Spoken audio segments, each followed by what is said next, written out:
The Egg by Andy Weir. You were on your way home when you died. It was a car accident. Nothing particularly remarkable, but fatal nonetheless. You left behind a wife and 2 children. It was a painless death. The EMTs tried their best to save you, but to no avail. Your body was so utterly shattered, you were better off, trust me. And that's when you met me.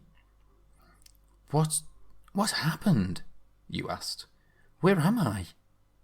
Oh, you died, I said matter-of-factly. No point in mincing words. There was a truck, and it was skidding? Yep, I said. I died? Yeah, but don't feel bad about it. Everyone dies, I said. You looked around. There was nothingness. Just you and me. What is this place? You asked. Is this the afterlife? More or less, I said. Are you God? You asked. Yep, I replied. I'm God. My kids? My wife? What about them? Will they be all right? That's what I like to see, I said. You just died and your main concern is for your family. That's good stuff right there. You looked at me with fascination. To you, I didn't look like God. I just looked like some man, or possibly a woman, some vague authority figure, maybe more of a grammar school teacher than the Almighty.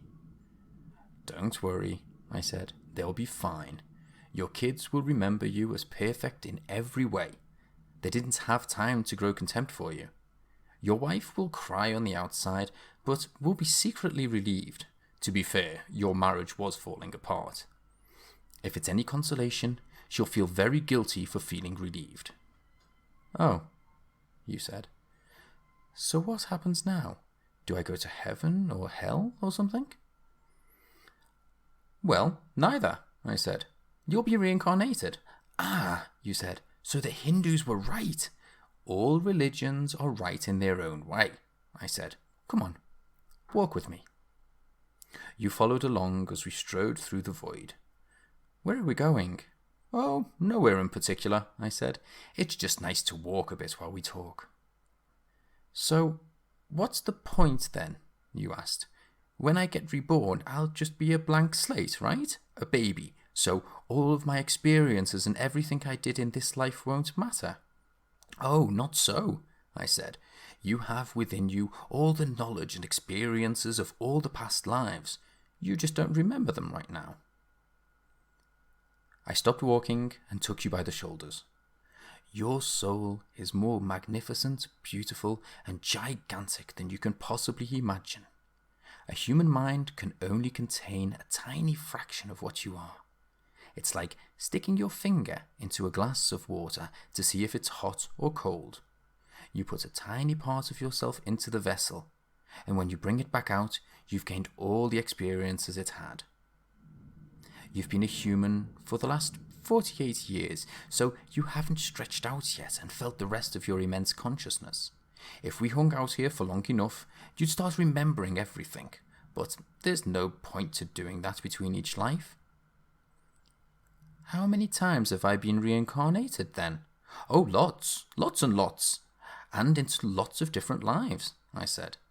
This time around, you'll be a Chinese peasant girl in 540 AD. Wait, what? You stammered. You're sending me back in time? Well, I guess technically, yes. But time, as you know, it only exists in your universe. Things are different where I come from. Where you come from? You said. Oh, sure, I explained. I come from somewhere else. And there are others like me.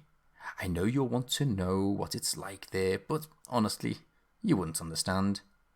Oh, you said, a little let down. But wait, if I get reincarnated to other places in time, I could have interacted with myself at some point. Oh, sure, it happens all the time. And with both lives only aware of their own lifespan, you don't even know it's happening. Well, so what's the point of it all? Seriously? I asked. Seriously, you're asking me for the meaning of life? Isn't that a little stereotypical? Well, I think it's a reasonable question, you persisted. I looked you in the eye. The meaning of life, the reason I made this whole universe, is for you to mature. You mean mankind? You want us to mature? Oh no, just you. I made this whole universe for you.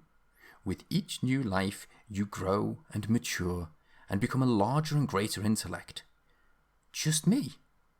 But what about everybody else? There is no one else, I said. In this universe, there is just you and me. You stared blankly at me. But all the people on Earth, all you. Different incarnations of you. Wait, I'm everyone? Now you're getting it, I said with a congratulatory slap on the back.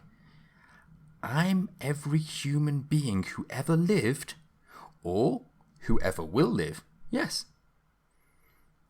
I'm Abraham Lincoln. And you're John Wilkes Booth too, I added. I'm Hitler, you said appalled. And you're the millions he killed. I'm Jesus, and you're everyone who followed him. You fell silent. Every time you victimized someone, I said, you were victimizing yourself. Every act of kindness you've done to yourself. Every happy and sad moment ever experienced by any human was or will be experienced by you. You thought for a long time. Why? You asked me. Why do all this? Because someday you will become like me. Because that's what you are. You are one of my kind. You are my child. What? You said incredulous. You mean I'm a god? No, not yet. You're a fetus. You're still growing. Once you've lived every human life throughout all time, you will have grown enough to be born. So the whole universe? You said. It's just an egg, I answered. Now it's time for you to move on to your next life. And I sent you on your way.